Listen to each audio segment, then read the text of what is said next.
So on June 5th, we had a full-scale exercise in Larimer County involving simultaneous events with mass casualties. The first one was at the ranch, and then followed shortly thereafter at the Justice Center. We had 100 volunteers from throughout the community, and they were all made up to make it as realistic an event as possible. Part of the objective of this exercise was to stress our system. Can our system withstand that kind of pressure, and can we get the support that we need from our different agencies? So we started the exercise at the ranch with a simulated high school graduation and a dispatch to law enforcement stationed there. The initial information given to us was that we were working a high school graduation. While the graduation's going on, something happens. And they wouldn't tell us what it was that happened. All of a sudden, my dispatch comes across.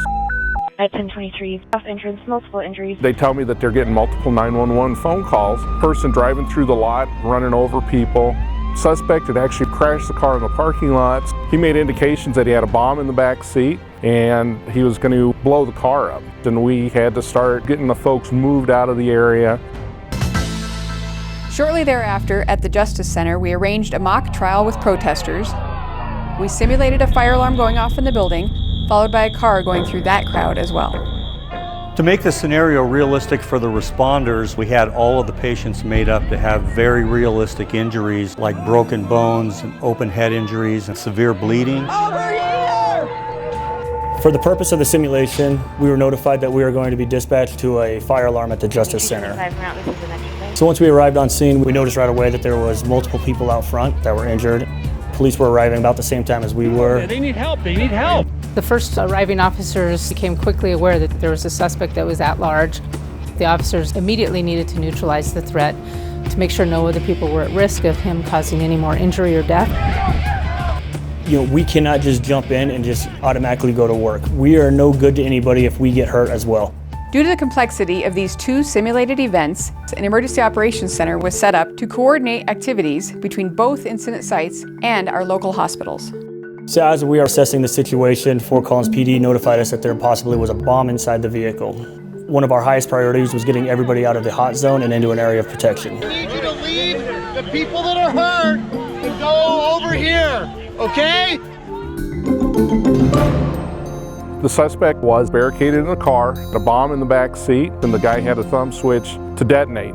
So we'd have our regional SWAT team respond. Some of my cops paired up with the paramedics and fire and started rescue task force. They had to get to the folk here that were down and injured. Our personnel, both from Loveland Fire Rescue and Thompson Valley EMS, they initiated patient triage, and that is based off of the criticality of the patient. Greens being the patients that are the walking wounded. And we'll put them on an ambulance with a couple of care providers and people that were killed by the vehicle. Those are considered code black, and that's really difficult going through a large crowd like this and saying, okay, you have minor injuries, and then this person over here, we're going to pronounce them dead. And that has a heavy emotional attachment. Code red patients need to leave right away. We need to get them off the scene as quickly as possible. We need to treat their life-threatening injuries. One of the biggest problems that we have is how do we actually get people back together? If people are injured and going to hospitals, how do we get a hold of people in the hospitals? How do we find them? This is where the Emergency Operations Center and the hospitals work together to unify patients and families. Keep going to your right, sir. Keep your hands up for me. The suspect finally agreed to surrender on his own, but we still had the issue of this unknown explosive device in his car. We called out the regional bomb squad. When we arrived on scene at the ranch, the first thing that we needed to do was utilize our robot, which is a Andros F6 robot. It has a variety of different cameras and it allows us to stay remote and not have to approach the hazardous device. We utilized a mineral water bottle to simulate a detonation to render the device safe. So at the Justice Center scenario, we had to approach a SUV that had a possible explosive device in the trunk. So the bomb suit that we utilize weighs about 80 pounds. It covers our entire bodies except for our feet and our hands. That allows us to get close to the device while still having our bodies protected. So in order to make that device safe, we utilized a disruption tool to try and separate all the pieces and so that they are rendered safe. This exercise involved 37 different agencies from throughout Larimer County.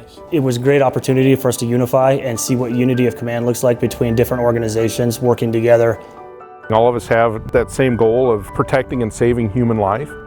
Heaven forbid we have to deal with a situation like this, but those relationships that we fostered with the other first responders, with the fire, with the paramedics, are huge. For more information, please contact Larimer County Office of Emergency Management at larimer.org/emergency.